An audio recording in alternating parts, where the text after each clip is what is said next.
Well, good afternoon. Thank you all so much for joining us today on this kind of cold and blizzardy day. But luckily, from the warmth of our offices and homes, we can learn more about what's going on in the Upper Iowa Watershed Management Association's Authority's Watershed Project, and how they're dealing with some karst topography. Excuse me. I'm Liz Ripley. I'm the Conservation and Cover Crops Outreach Specialist for the Iowa Learning Farms. And I'd like to thank you all for joining us. And for all of those of you who have attended previous field days, thank you for joining us again. We've got a great program ahead for you, but a little bit about the Iowa Learning Farms. We are based on campus at Iowa State University. We were established in 2004. Our goal is to build a culture of conservation, working with farmers and landowners and researchers to implement conservation practices that both improve water quality and soil health while remaining profitable. We're able to do so thanks to our great partners, which include the Iowa Department of Agriculture and Land Stewardship, the USDA Natural Resources Conservation Service, Iowa State University Extension and Outreach, the Leopold Center for Sustainable Agriculture, Iowa Department of Natural Resources, US EPA Section 319, Conservation Districts of Iowa, the Iowa Farm Bureau, Practical Farmers of Iowa, GrowMark, Iowa Agriculture Water Alliance, Iowa Corn, and the Iowa Nutrient Research Center. So a bit of housekeeping before we get going. Please do remain muted with your cameras off while the video is playing, and a brief discussion from Matt following the video. Following that, you're invited to unmute to ask questions, or you're welcome to submit your questions at any time via the chat feature. I'll send a message out there so you can find that, and we'll get to those following the video. So, following the entire virtual field day, which is being recorded and will be posted to YouTube following the event, you'll be receiving an email from the Iowa Learning Farms asking you to evaluate how the field day went. You'll have the opportunity to submit your mailing address to receive a free Iowa Learning Farms snack gator. But that evaluation helps us figure out what different topics we might want to see, how the event went, and it's just the start of the conversation. So by sharing what you've learned today, either by sharing this YouTube link of the recorded event or some of the information that you take away, you're helping spread the word of this conservation work that's being done in the Upper Iowa and across the state. We do have some great speakers for you today following the video, and they're featured in the video. We have Matt Frana. He's the Upper Iowa Watershed Project Coordinator. And then we have Tom and Maren Beard, who are Winneshiek County landowners. So again, please do remain muted with your cameras off while the video is playing, and then you're welcome to unmute and ask your questions.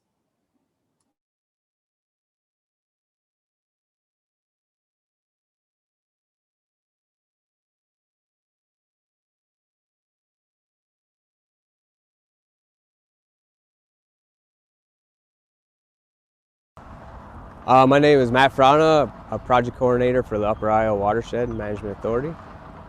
The Upper Iowa Watershed Management Authority is made up of city and county organizations that are in the Upper Iowa Watershed. So we got people from like county supervisors, city officials. We also got soil and water conservation district representatives that they all come together to meet and talk about issues within the Upper Iowa Watershed and ways to, I guess, combat these issues.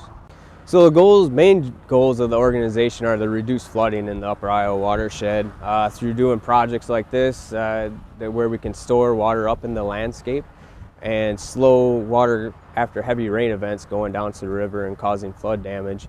Other goals that go along with this also are improving water quality by reducing sedimentation into the river and just making the river cleaner through nutrient reduction and fluent reduction. The reason why we chose this site is the landowner actually had heard about the project and contacted me to see if there was potential to do anything out here. We came out, took a look at the site. One of the things we really got to be aware of being Northeast Iowa with karst topography is depth to bedrock, quality soils to build with, and so we went and checked that all out, and this looked like a pretty ideal spot for a pond type structure like the landowner was looking for. So we continue to pursue planning on it, and I guess that's where we're at today with it. So these practices work to meet the project goals in flood reduction. Because we're controlling with this project, we'll be controlling about 175 acres of watershed.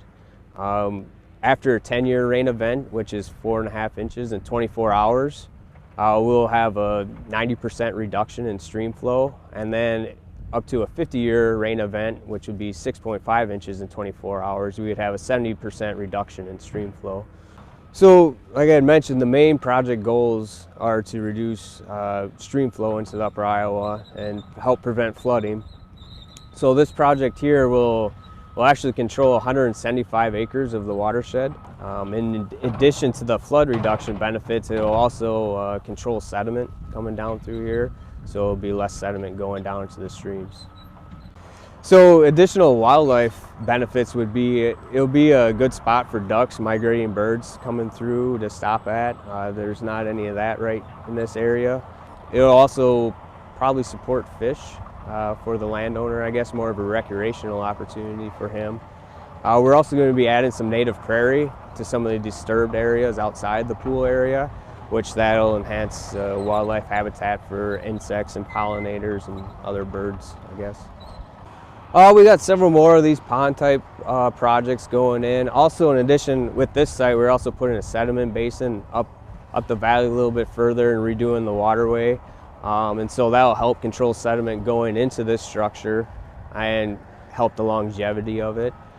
We're also working with the county to find spots where there's roads that have dips in the gravel roads, where we can actually build up those roads and modify the culverts to hold water behind those roads. And so I'm pretty excited about getting some of those projects in. We're looking to get some of them bid yet this fall and then start construction on them next spring when conditions are right.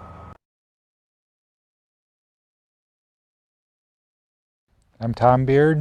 And I'm Maren Beard. We're at Luna Valley Farm in Decorah, Iowa.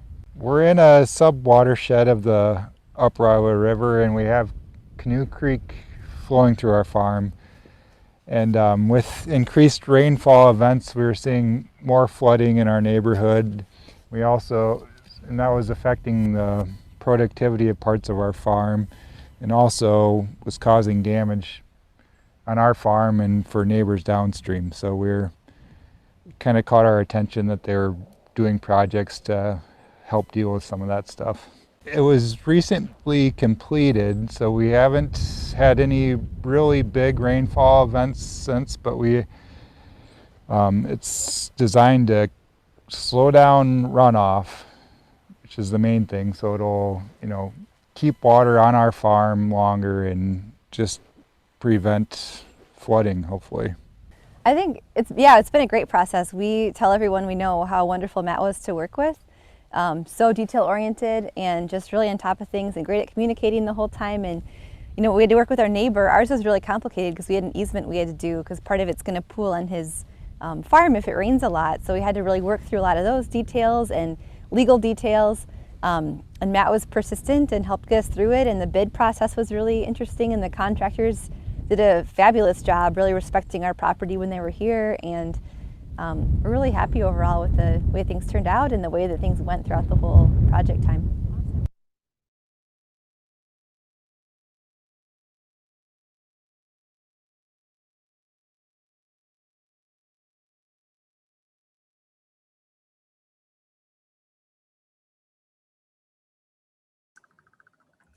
All right.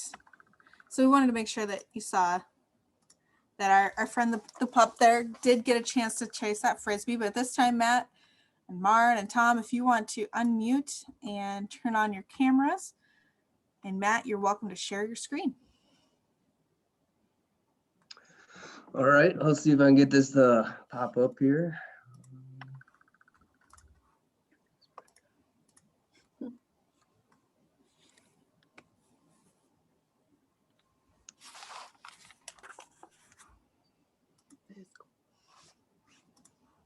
Is that looking all right? Let's see here. All right, well, I'm Matt Frana. I'm Watershed Project Coordinator for the Upper Iowa Watershed Project. And I just want to give you a quick little background on kind of how this project came to be. In 2016, there was Iowa was awarded a $97 million grant from the U.S. Department of Housing and Urban Development. And So with this grant, it was split up between 9 watersheds within Iowa, and 6 of these. And so Upper Iowa Watershed was one of these watersheds that got funding. Then within the Upper Iowa Watershed, we split that down into 6 sub-watersheds where we were going to focus these projects in. And these projects were, this funding and grant was to be used for flood reduction practices. And the goal is to put in projects that can hold water up in the landscape and reduce occurrence of flooding before we have flood damage, being more preventative about it. And so this was one of the projects we were at in the video we did the interview at. And just to kind of give you a better idea what was going on there is we had a pond going in here. This was going to be the pool area, some native prairie, and then sediment basin up here in a waterway. And you can kind of see it. Here's the pond structure going back, and then up in here would have been the sediment basin and the waterway. And then some of the other projects that we're doing through this watershed project is we're also looking at gravel roads where there's dips in the gravel road, where we can build up these gravel roads and use them essentially as dams to store water short term after heavy rain events. This was one that was actually done in Bear Creek Watershed, which is also part of the Upper Iowa Watershed. This was done about 15 years ago. We currently have 4 that are out for bid right now. And we're thinking spring, summer construction on these 4 upcoming ones. Then this is just a few other projects that got put in here in the last year through the Upper Iowa Watershed Project. This one down here in the corner, this was Tom and Maren's project here. So they were getting videoed here. You guys seen the back side of it. And then this is the side that's going to be capturing water. Around here, we were planting some native prairie to further kind of enhance the site, better capture water and sediment as it comes down there. So one of the things I want to talk about that's kind of unique in this part of the state is the kind of karst landscape. And for those of you that don't know what karst landscape is, it's where dissolving bedrock has created sinkholes, caves, and springs, often associated with soluble rock types, limestone and dolomite. You can see in the background here, this is an example of what can happen in that. This is cold water cave. You get these formations of dissolved limestone that create these different caverns and stuff. And where it comes to be an issue with doing these projects is a lot of times in this area, we have shallow depth of bedrock. So we got to be concerned with the type of bedrock that's underneath where we're going to cool water. And then we also, since we have a lot of times shallow soils before the bedrock, we have to make sure that we got enough quality soils for construction within the area or close enough to the project site. That way we can do the project, I guess, economically. And so when I first started this project, I wasn't really aware of, I knew that there was going to be some issues with, potential sinkholes, with shallow soils and stuff, but I didn't really know how to, I guess, select project sites based upon these different locations. Over here to the right as well, just to give you an idea what our bedrock can look like. There's a pretty big fracture kind of going down through here. And you can see how water can get down in there. The water dissolves and goes through those cracks and can open up pockets where the land can kind of fall into it and create a sinkhole. And then just to kind of give you an idea of what we got to be careful of, this is a cross section of a pond. And so pond fills up with water here.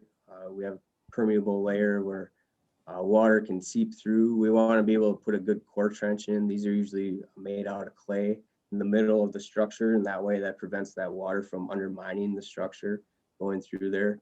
So one of the things is if we have shallow depth to bedrock, we typically want like a 4 or 5 foot core trench, and we pack that full of clay. And so if we're only a foot on top of bedrock, then we kind of have some issues there. So we got to be concerned when we're looking at project sites for that. And then the other one is, so if we got rainfall going down, permeating through the bedrock, and we have some fractured bedrock, that's where we can maybe create a sinkhole or have some other issues. And then we also want to be tying our side slopes into a good solid material that isn't going to leak around and cause structure failure on the outside. If water starts leaking around the edge and dissolving that rock, there's been instances where that has caused structure failure. So. And then this is kind of an example of what we want to avoid. So up in here, in the left-hand corner up here, you can see the structure that was built to kind of hold water back in here. Before this, there was no knowledge that there was any sort of void or sinkhole underneath this spot. And so when water was stored back there, it started dissolving and pulled water down and created this sinkhole that's now there. So that's one of the things, you know, trying to avoid with that. Some information sources that I found that start to really help me select project sites kind of ahead of time. So a lot of times you get an interested landowner. We had a lot of interested landowners with the project. And so they'll call up and say, hey, I got a project site and want you to come take a look at it, maybe do a pond or something. And so before you go out to the site, looks really good. You start doing your surveying and stuff, and it takes you a little bit of time before you'd realize, oh, maybe this is not such a great site after all. And so as I was going through this process, kind of found some ways to, I guess, look at these sites ahead of time to have a better idea of what their risk would be. And so here, we were fortunate that the Iowa Geological Survey had done kind of a more in-depth bedrock study of the Upper Iowa Watershed, where they created map layers that kind of showed the different types of bedrock. And just to show you on this map here with all these little yellow dots, those are sinkholes, and then the different colors of different types of bedrock. So you can see that in certain types of bedrock, there's a lot higher occurrence of sinkholes. And so by looking at that prior to going out to a project site, you can say, well, I'm in more of a high risk area. There's a lot of sinkholes around, and you be more cautious from the get-go. Or you might just say no to the project initially if you think it's a high risk. And just to give you an idea, so that bedrock type that I showed you before with all the sinkholes, that's the Dunlith Formation. And that one, there was in that watershed, so that was Canoe Creek Watershed, there's over 1,200 sinkholes just in that bedrock type. And so that's roughly 15 sinkholes every acre. Where in that same watershed, you get a Shakopee bedrock formation, and that's only about 2 sinkholes that has recorded. And so then you're talking one sinkhole about every 1,800 acres. And so as we were picking project sites to go and start investigating and moving forward on with planning, one that would look like a good pond site on the Shakopee Formation would be a lot more favorable than one on a Dunlith Formation, just because we have a lot less risk. The other thing that we had to be concerned with too in this watershed is there's a sandstone bedrock formation as well. And those can be problematic because they can dissolve out. So we don't want to build anything that's going to be pooling water over those, because those can dissolve pretty easily and undermine the structure. And so just within this watershed, you know, the more higher problematic bedrock types that tend to have more sinkholes, it takes up 56% of the watershed. The St. Peter sandstone, that's about 15% of the watershed. And so we have 71% of this watershed that's potentially problematic. And so as we, I guess, move forward with planning and trying to do these projects in the Upper Iowa Watershed and selecting project sites, we can look at other watersheds and see this one here, the blue dots are sinkholes, but you can see that there's a lot fewer sinkholes. And so focusing efforts more on this watershed would have a lot less risk, I guess. So, this watershed has a sinkhole about every 150 acres, where the Canoe Creek watershed has a sinkhole about every 28 acres.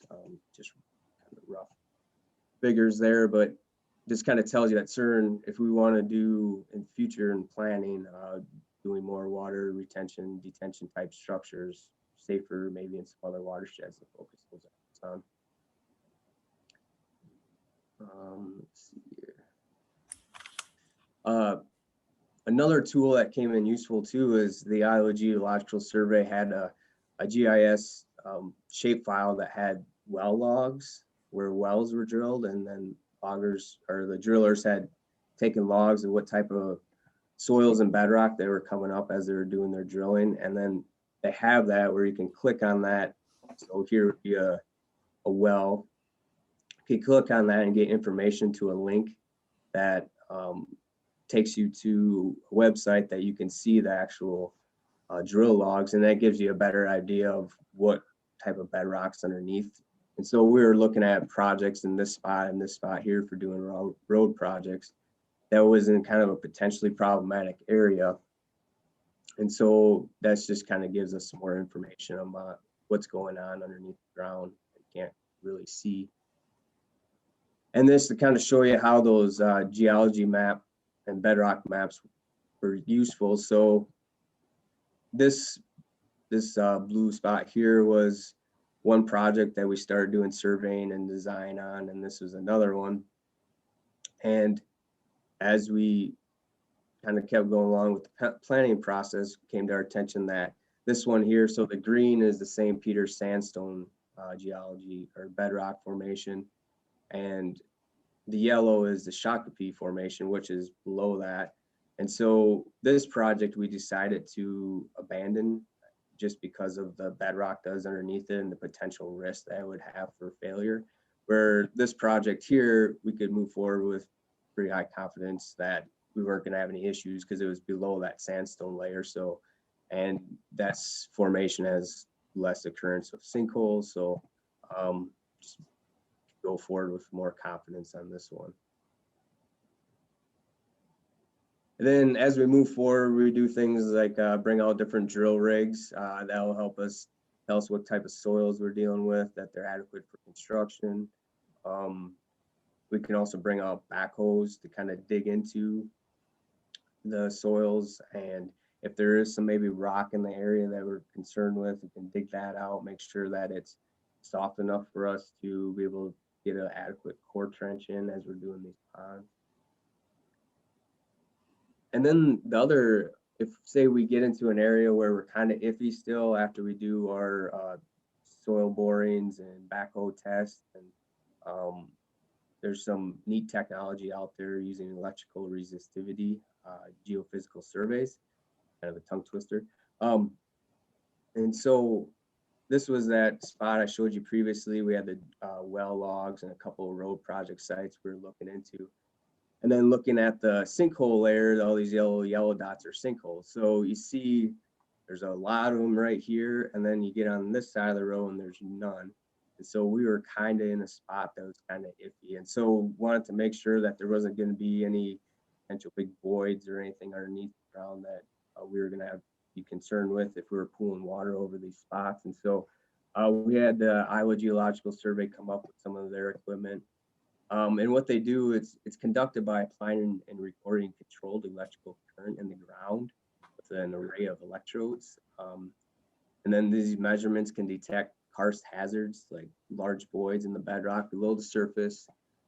And they, by distinguishing electrical connectivity between soil, bedrock, and air gaps, pockets filled with soil and water. So pretty much you get a bunch of these electrodes, a line of them, and we ran transects across the area that would pool water.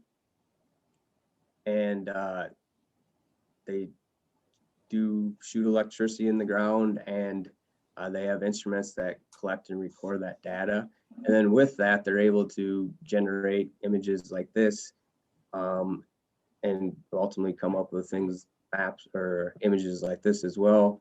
And then if there's an area that they seem concerned with, and so what this shows is spots where there's potential fractures, or there could be a potential sinkhole underneath the surface that we're just not seeing at the moment.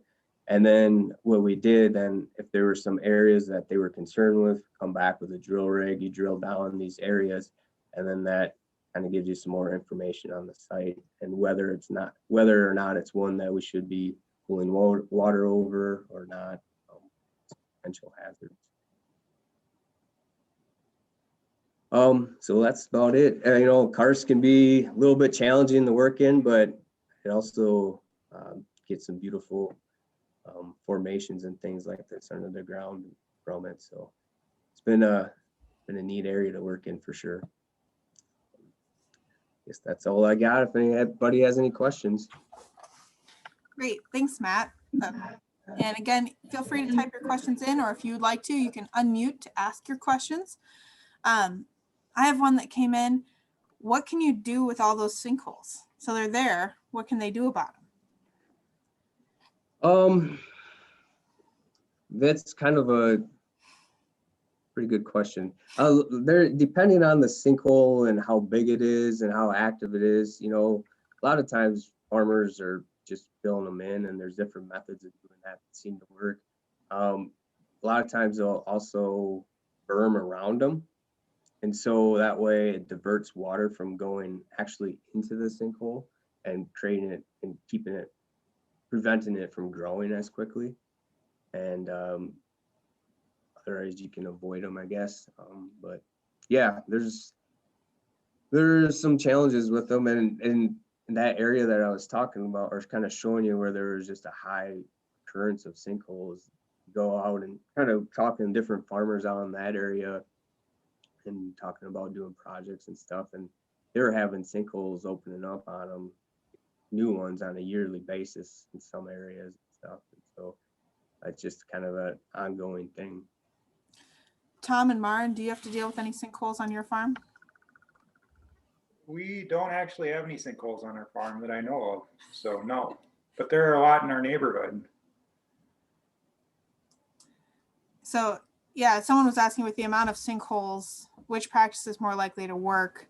I guess is maybe best fit for Matt here. Ponds or wetlands? Which of these practices occur most in your watershed? We've been doing more ponds, and it just kind of avoid the sinkhole areas. And you know, another thing too is, so some of our structures that we're doing may not hold a permanent pool of water, or a shallow pool of water, and so that reduces the risk. Maybe they might just hold water briefly during after a heavy rain event, and then they empty out.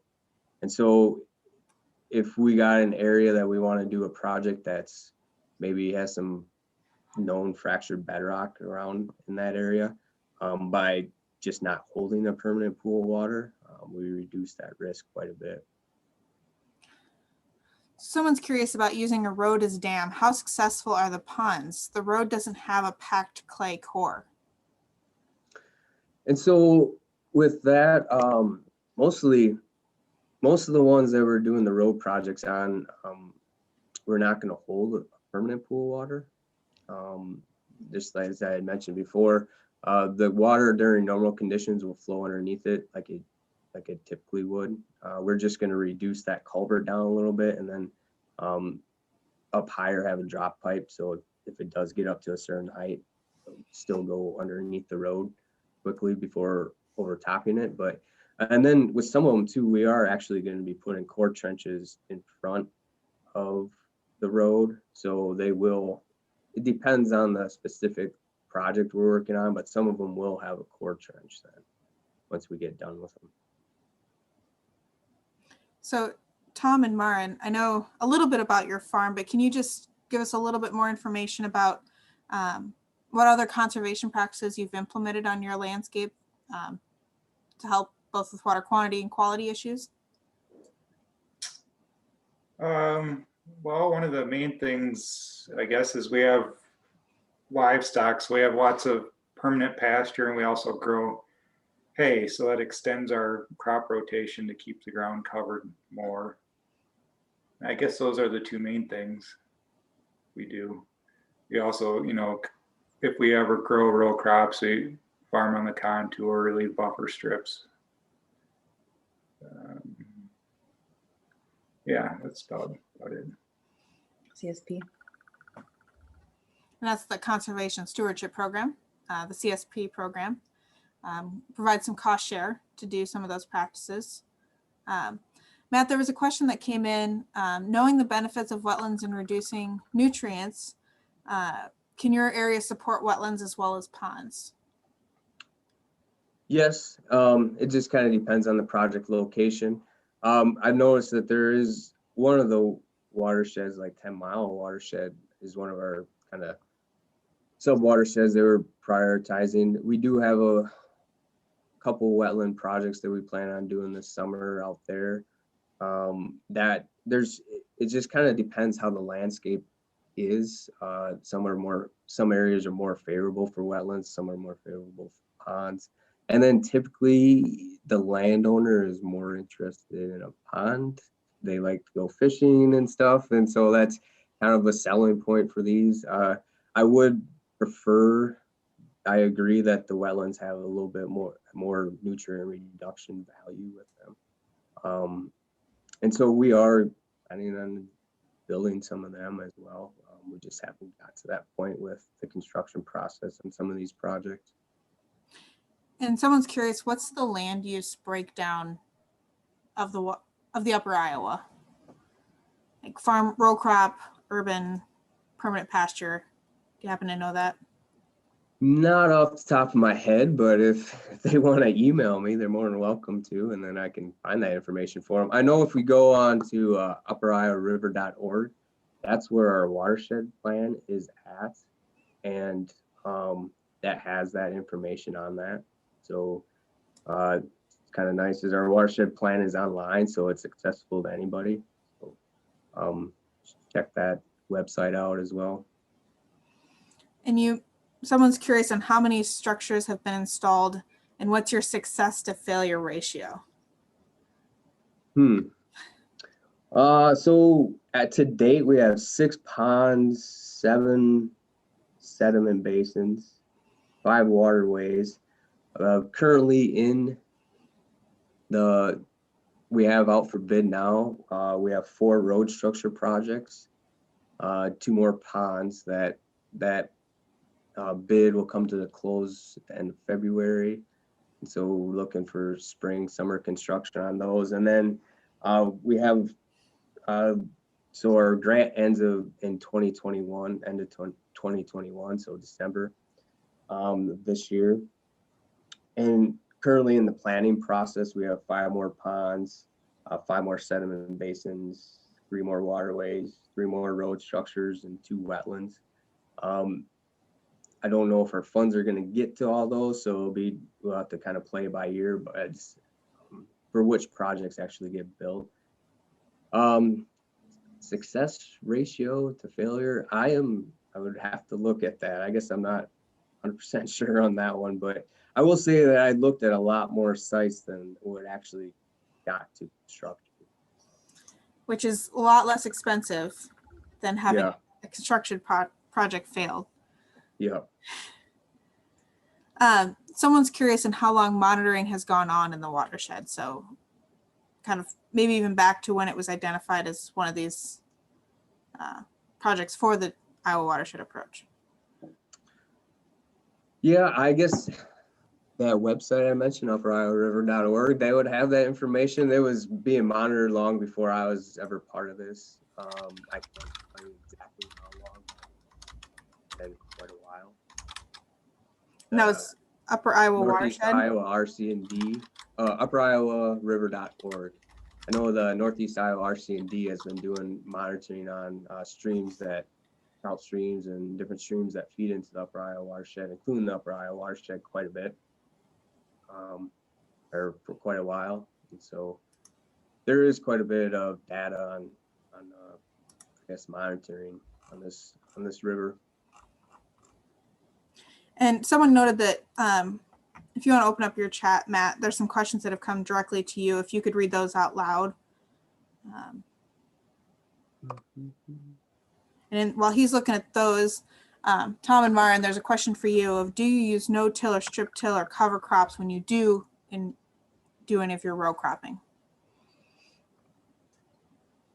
Well, our farmland is certified organic, so we have not done no-till.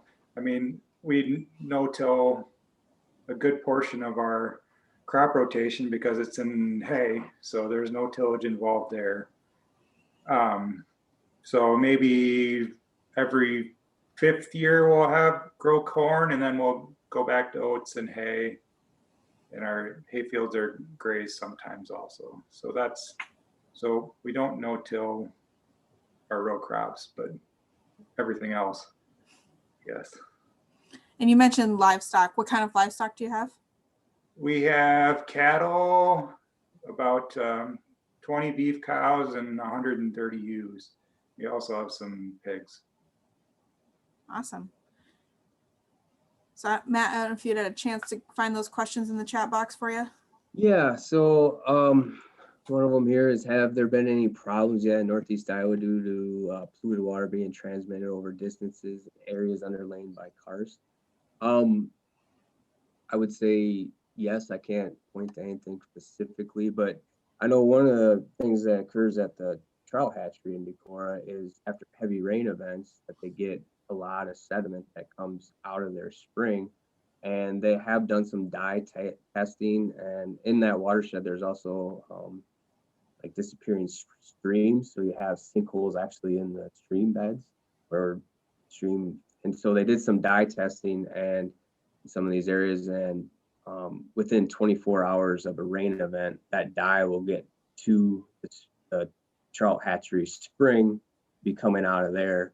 And so you think about all the sediment that washes down after heavy rain events, manure, maybe other chemicals, and then that's coming out at the spring at the trout hatchery, and that water is all ultimately used through the trout hatchery for part of their fish rearing and stuff, and so that can be somewhat problematic for them. So yeah, I would say it does happen. It's kind of hard to trace 100% of the time or no, because one thing that's kind of odd with the sinkholes is that a sinkhole can be in a different watershed and collect water in a different watershed, and then a spring can be in another watershed where that water is coming from. And so the underground water system doesn't work like the above ground water system as far as watersheds. Sinkhole collapse. Okay, so our question is sinkhole collapse problem in Iowa, and how about the use of sinkholes as garbage disposal? I would say sinkhole collapse has been a huge issue, but they're opening up. You hear stories of farmers that will be driving along their field and there'll be a sinkhole that they weren't aware of, the previous year, that a tire will dip in or something like that. Sinkholes for garbage disposal, that was something that I think happened a lot more, 20 plus years ago, where I know there was an effort, and I can't remember exact dates when, but it was quite a while back, that went and tried to clean out these sinkholes that had garbage disposed in them. It was kind of a common thing for people to do. So I don't think it's as much as an issue as it used to be, but I'm sure there's still sinkholes that have garbage in them. Let's see. Want me to keep going, or I got a couple more here? Sure, I've got one that comes in, but why don't you take care of the couple you still have, and then I'll ask the one that came in to me. Okay. The other one is, what's the cave shown in the background image? That's a Coldwater Cave. It's kind of north of Bluffton in that area. And then a kind of interesting story with that one is that somebody asked the garbage question. Well, with that cave, there's no natural entrance to it unless you, but the state of Iowa had drilled a hole down into it like in the 70s. So now there's a ladder to get down into it, but previously you had to scuba dive in. So no natural entrances, but sinkholes feed it, and you know, the whole water system. And so when you're been down in there before, where there's garbage found in there that didn't come from people leaving it coming into the cave, it came from sinkholes that found their way down into the cave. So that happens, I guess. And then the other one is let's see, does the USGS topo maps covering Northeast Iowa generally depict sinkhole and cave locations? I'm not 100% sure with that. I don't think they would typically depict cave locations, maybe sinkholes. And then they also asked which is more problematic for failure, sandstone or limestone. And I guess I can't probably give you a really accurate answer on that. I think it's just very dependent on the location and how the structure is being built and stuff. So not real sure on that one, I guess. Someone noted that Coldwater Cave is the one that requires a wetsuit to explore. So if you're interested in it, make sure you have the right equipment to go explore it. Yep. So a question came in with some sinkhole detection methods discussed, are they being used for location planning of manure storage lagoons in the watershed as well? I know that's something that's taken into consideration. It's not something I'm personally really involved with a lot, so I probably can't give you a lot of good information on that. But that I know that when you're building like lagoons and stuff over a kind of a karst area, that there's certain additional requirements that need to be met for building them. I don't know the specifics on that, but there are, I guess, more stringent building requirements for them. All right, I've got another one that's a two-parter here. What considerations go into calculating how large the pond will be to avoid it from being overrun with a large rain, and how large are the sedimentary basins in relationship to the main pond? Typically the ponds are going to be built for NRCS standards. Kind of the minimum is they want that initial pipe to be set at 35-year sediment storage. And so what you do is you look at the size of the watershed, and there's ways to calculate based upon the land use how much sediment you would expect to come off the land in 35 years. And you want your pipe set above that. And that's kind of what creates the longevity of the pond, I guess. And then, but you can go beyond that. Kind of what our limitations have been, though, is more the availability of building material. And so you could go higher, but typically our building material, we're somewhat limited on. And a lot of times it's in the farmers' crop fields that we need to get it from. And so they don't necessarily want to disturb more cropland than what's needed. And so that's kind of our limitations there. These structures are typically built with an emergency spillway on them. And so if they do get to that point, they run around the side, and it's kind of beefed up to withstand that. And so they're not overtopping and destroying the structure. So that's kind of being built within it too. What was the question again with the sediment basin? The relationship. So in your stacked practices one where we were filming, there was the sediment basin and the main pond. They were curious how large that relationship is, the size of the sediment basin versus the pond. I don't know off the top of my head, tell you the truth. I'd have to take a look at that. I can't remember all the specifics on that, but again, that was kind of designed the same way, where the pond, it's like 107 acre for 40 or something like that. And so they just, the technician or engineer that worked on that just kind of did a calculation based upon the watershed size on to what size that needs to be. And I want to give a thanks to Claire to follow up on the question about storage lagoons for manure. Yes, there is a 1,000-foot separation requirement for new confinements that require a manure management plan, unless the secondary containment is constructed. So earth and manure storage is prohibited for confinements in karst when bedrock is less than 25 feet. So the rules are different for open feedlots. Sinkholes can be viewed on the DNR's AFO siting atlas. So thank you, Claire, for providing that great information. And so this question is asking any factors in the watershed in the area that are being considered to protect the trout streams. Yeah, I mean, a lot of these will protect the trout streams too, just because we're reducing the amount of water after a heavy rain event that's going to go to these trout streams and cause issues with blowing out habitat, reduce sediment going down to them. We're actually one of our projects in this last bid pack that's currently out for bid is at Seed Savers, in which they have a trout stream running through their property. And this structure isn't going to be, it's just going to be a dry structure. So after a heavy rain event, it'll kind of hold water back temporarily and slowly release it, because they have had issues with that particular area. When you get a big rain event, it blows through there and it kind of wrecks some of the trout habitat there. So that'll hopefully help protect that. We're doing a few kind of smaller sediment basin pond type structures in South Pine Watershed, which I believe that's, I'm saying it right. Make sure I got the right name, but that's the one where there's a Iowa native brook trout population. So just to kind of slow water going into that stream after heavy rain events and kind of hold back some sediment there as well. A lot of these projects will ultimately help trout streams as well. I know Tom and Maren, you, in addition to farming, do some agritourism.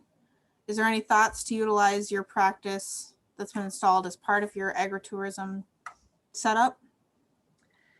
Nope. We've got we've got a fence across it, actually, and we've talked to Matt about maybe getting a sign out there just so we can educate people about what we're doing and why it's there, because I think it's really important since we have hundreds of people out here all the time in a normal year to help educate the population about that project. But our insurance agent would not love us to promote the pond to our visitors. So no, we've already got a creek. Fair enough. Fair enough. But we do hope to talk about it, you know, and tell people what we're up to. And we've shared via social media, and people are really interested in the work. So it's been fun to have it. And what was the reaction of your fellow landowner that you had to work with for this project? How do they? Matt really sweet talked him. No, he's a good neighbor, and he's in his 70s, still farming. He himself, just has some good farming practices with strips in his fields and rotating crops. And he's understood that this is a problem with water from his farm coming down to ours for years. And one of his comments, he said, "Oh, about time something gets done about this." So, I mean, of course, he was interested in not losing out on a big section of his cropland that it could pool on in a big rain event. But he was, he was willing to work with us. And how long did it take from when you were either you approached Matt, I can't remember the order, or you approached Matt or Matt approached you, to when you had that finished project that we saw in the video? Boy, I can't remember, Matt. It probably feels like forever to you. It was a little bit on this one. There were some things to work through with ours for sure. I mean, additional complications just with the easement, and there's a lot of legwork Matt has to do on these with assessments on archaeological studies in our case, and just lots of things that come into it before we can even go out to bid. So I don't know, Matt, was it a couple years? It probably was with this one, because this was one of the kind of more first ones that really started working on. And so I believe you're still working at Luther when you initially contacted me about it. So whenever that was, I guess. But yeah, that was April 2017, I think, or 18 or whenever. Yeah. So yeah, it took a little bit of time, but then, like I said, this was also one of my first projects too. So there was a lot of kinks to work out with this system as well. And we had some stipulations too. We had weddings planned for that valley last summer. And so we didn't want construction happening in this area where the ceremonies would often take place. So that meant that Matt couldn't have contractors come until September or October, which, you know, we probably could have had it done a little sooner in the year, this year, but that was another thing that he had to work around at our place. Well, excellent. I want to give everyone a chance to submit any additional questions. And while you're getting those typed in, if you attended today for CCA credits, I wanted to give this slide a quick viewing here, and I'll also be putting this information in the chat box. So if you don't get my email, chat it or written down, I'll put it in the chat box, but email me by 5 p.m. today to get your CCA credits. And I hope you all can join us again in a couple weeks. We've got a really interesting topic for you. There we go.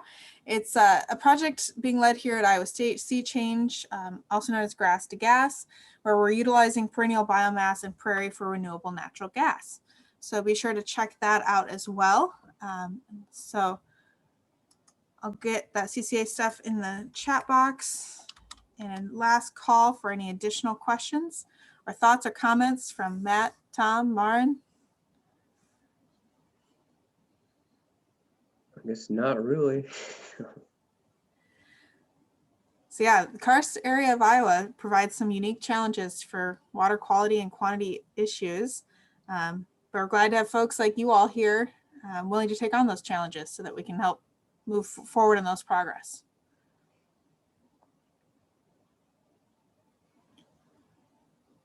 All right. Well, I guess, Matt, if you want to put your email in the chat, just in case there's any more follow-up questions for folks. But with that, that will wrap up today's virtual field day. Thank you all so much for attending, and stay safe out there.